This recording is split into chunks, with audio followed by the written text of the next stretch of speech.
নামাজ সব সোজা রাখা ওয়াজিব। দুইজনের মাঝে কতটুকুন জায়গা খালি থাকলে নামাজের কতটুকুন ক্ষতি হবে দয়া করে বলবেন। দুইজনের মধ্যে ফাঁক থাকলে শয়তান এসে ঢুকে পড়ে। যেই ব্যক্তি দুইজনের মধ্যে ফাঁক রাখে এটা সব কাটা হয়ে যায়। যে ব্যক্তি সবকে কাটে আল্লাহ তাআলা তাকে কেটে ফেলেন। এই জন্য যে কোনোভাবে গায়ের সঙ্গে গা লাগতে হবে, যে কোনো তরিকায় হোক, হয়তো হাত লাগুক, পাও লাগুক, কাঁধ লাগুক, কোনো একটা লাগতে হবে। কোনো রকমের 1 ইঞ্চিও ফাঁক রাখা যাবে না, 1 আঙ্গুল পরিমাণও ফাঁক রাখা যাবে না, তাহলে সব কাটা হয়ে গেল। অনেক সময় যদি আপনি সিনায় লাগে, পাও আর পাও না লাগে তাও হবে, ফাঁক বন্ধ হয়ে গেছে। আবার কেউ কেউ আছেন যে কোনো কোনো হাদিসে পাও লাগানোর কথা আছে, বিধায় পাওয়ের সঙ্গে পাও লাগান, এটাও ভালো। এখন কেউ আছেন যে পাও লাগান না, শুধু সিনা লাগিয়েছেন, চলবে, এটা অসুবিধা নাই, চলবে। কিন্তু এখন কেউ পাও লাগাইতে চাইলে অন্য বিরক্ত হয়ে যাওয়া, পাও সরাই নিয়ে আসা, একটা ধাক্কা দেওয়া, এগুলো কোনোটাই ঠিক না আর কি। এগুলা হাদিসে তিনি বলেছেন ওয়ালিয়ালিন আহাদিকুম লিআখি, তোমাদের ভাই তোমার সঙ্গে লাগাইতে আসলে একটু ফাঁক করতে বললে, জায়গা চাইতে গেলে, ঢুকতে গেলে নরম হয়ে যায়, শক্ত হইও না।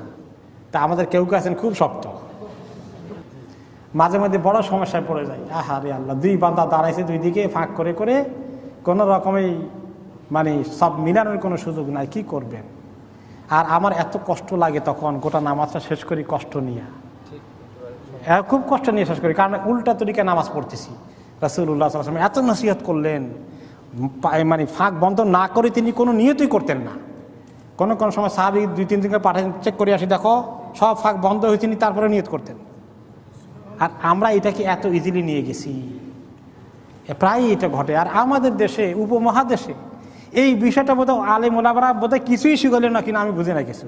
ছোটখাটো নামাজ শিখাইতে গিয়ে বোধহয় নামাজ শিখার মধ্যে এই কথা নাই, আছে নাকি? নাই, এই জন্যই দুরবস্থা। কিন্তু আরব দেশে তারা যদ্দূর শিখছে, নামাজ শিখার মধ্যে এইটা এসেনশিয়াল করে তারা শিখছিল।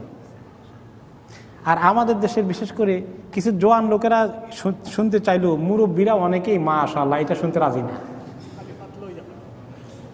আরে রাখো, বেশি গরম লাগে, দূরে যাও।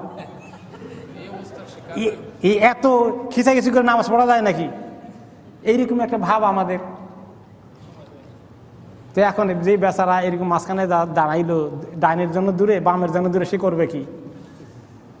মাঝখানে বেচারা বেকায়দা। তো আসলে খুব কষ্ট হয়, এটা ঠিক। কি করবেন, আপনি চেষ্টা করছেন, আল্লাহ তাআলা দেখছেন, তাদের খবর আল্লাহ তাআলার সঙ্গে হবে যারা এই কাজ করলো।